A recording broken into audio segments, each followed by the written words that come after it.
pouvez peut-être dire un mot sur ce conteur québécois, parce que je ne sais pas si tout le monde ici Je sais le pas si les gens connaît. connaissent Fred, non? Et puis, donc pourquoi vous avez eu envie donc, de rentrer dans cet univers avec Badine? Et est-ce qu'à ce moment-là, à la fin du tournage, vous saviez déjà qu'il y aurait un deuxième volet? Oh, c'est beaucoup de questions en même temps. Alors, deux ou trois en fait.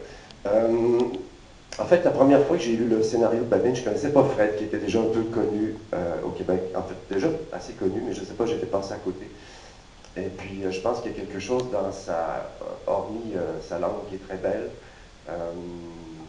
quelque chose dans le fond de ce qu'il essaie de faire qui vient me toucher beaucoup parce qu'il parle beaucoup de solidarité, de communautarisme en fait, je pense. C'est un thème qui vient me chercher.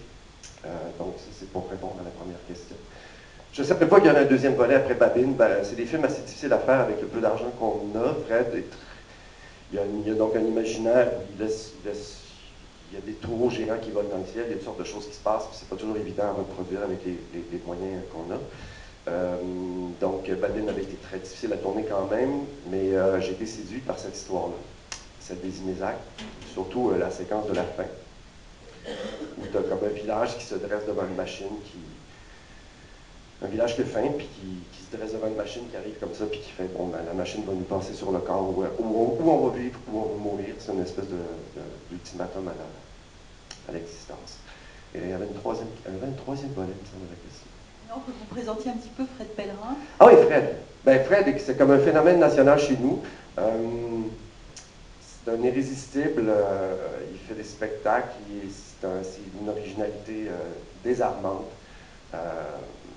Donc c'est quelqu'un d'important chez nous, très important, et qui commence aussi à l'être ici parce qu'il fait des spectacles ici en France. Et donc comment vous travaillez ensemble? Parce que vous avez bien, enfin, c'est vrai qu'il a un imaginaire. Moi, il me fait penser un peu même aux conteurs en France du 19e siècle. Enfin, il y a un imaginaire très riche. C'est une tradition orale. Et comment on peut rendre visuellement cette tradition orale? Est-ce il est tout le temps sur votre dos ou il vous donne carte blanche? Comment vous collaborez? Ah non, non, il me donne carte blanche, en fait. Il est très généreux, plus particulièrement pour celui-ci, parce qu'en fait, bon, là, on se connaissait plus, on avait fait Babine ensemble, donc il y avait une espèce de lien de confiance. Donc,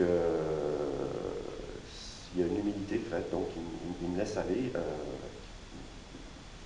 il me laisse travailler son truc, change beaucoup de trucs, j'écris des trucs, j'y envoie, puis il approuve ou il approuve pas.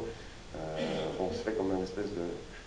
C'est vraiment un rapport, j'écris, je lui envoie, il m'envoie, il écrit un truc comme ça avant le tournage. Mais pour le tournage, surtout celui-ci, il était un petit peu occupé, il faisait des spectacles ici en fait. Donc il n'est pas vraiment venu sur le tournage des Inézac, il est venu peut-être une fois ou deux faire rendre visite. Mais on se parle toujours, on est toujours en communication, puis il y a une grande amitié entre nous et une grande confiance. Il y a une communauté en fait qui se forme autour du film puisqu'on retrouve les mêmes personnages, Ouais. un certain nombre d'acteurs, Ouais. et puis ce petit village où j'imagine qu'il y a aussi des figurants non professionnels. Donc comment ça fonctionne tout ça? Racontez-moi un petit peu le tournage. Ben, je veux dire, moi j'ai fait le casting du premier film, donc les mêmes personnages reviennent, il fallait que j'aille chercher les mêmes comédiens. Donc c'est rare qu'on fait ça en cinéma, de se retrouver comme ça en famille, parce qu'on a vécu la première expérience, on vit la deuxième. Il y a vraiment il y a vraiment un feeling de famille, en fait. C'est le fun de se retrouver, c'est chaleureux, c'est généreux, puis on est tous contents d'appartenir à cet univers-là. Celui-ci était très différent du premier parce que le premier, Babine, on l'a tourné entièrement en studio, donc on avait construit des décors entièrement en studio. Celui-ci, on a décidé d'aller à l'extérieur, on s'est trouvé un endroit à la campagne, et donc c'est très convivial, il y a beaucoup d'amitié, beaucoup d'amour, en fait, dans le tournage. Vous avez des questions? Oui. Monsieur, après.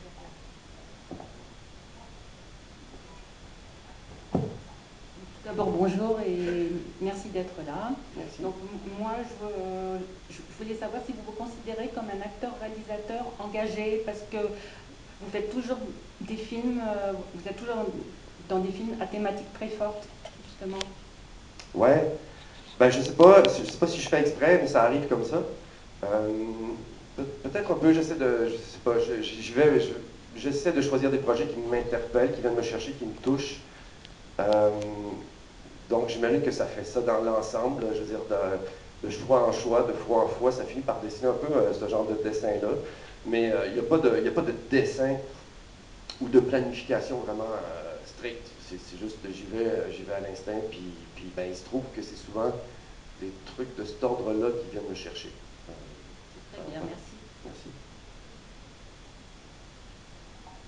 On va reculer de rang en rang.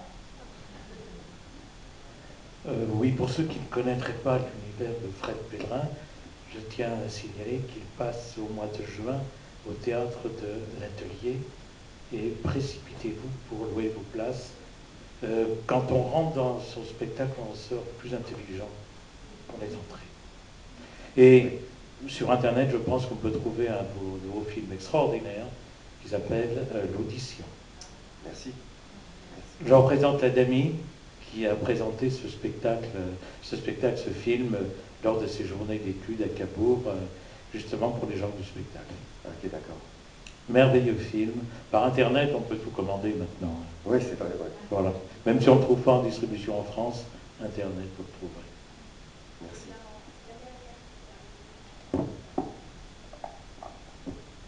Oui, bonjour. Bonjour. Moi, je voulais vous remercier parce que je trouve que c'est un film splendide, Merci. avec une histoire pleine d'humanité, et je trouve en plus qu'à l'heure actuelle, c'est un film qui a une grande résonance, je trouve, dans le monde actuellement tel qu'il tourne. Donc, vous tombez à point, je trouve, et j'espère que ce film sera largement diffusé en France et en Europe. Ben, je vous remercie, je le souhaite aussi. Effectivement, c'est un film qui parle tout simplement de gens qui ont faim, c'est tout. On parle de gens qui ont faim. Et puis c'est vraiment d'actualité, et on parle du fait que si on veut s'en sortir, ben, il faut qu'on se tienne les uns les autres. C'est la seule façon de s'en sortir. Voilà.